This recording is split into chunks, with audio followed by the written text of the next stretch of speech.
creo que o diñeiro da PAC tiña que utilizarse para promover este tipo de agricultura e nós ademais pensamos que hai que facelo a través da redistribución das axudas e hai que primar modelos de produción agraria que efectivamente non contaminen e que sean sustentables e que estean tamén sirvan para combatir o cambio climático, algo que se dice que preocupa pero que no fondo non é certo. Nós sabemos que a política, o sistema agroalimentario que incluye os modos de produción e que incluye os modos de comercialización dos alimentos están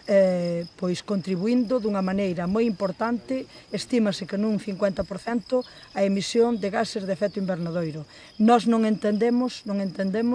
por que nas institucións europeas estamos falando permanentemente de que non hai relevo xeneracional, estamos falando permanentemente dos impactos do cambio climático, estamos falando permanentemente da necesidade de que os labregos e labregas teñan unhas rendas dignas para vivir e, sin embargo, non se volve a mirada e non se apoia este modelo de producir, un modelo que, como digo, xenera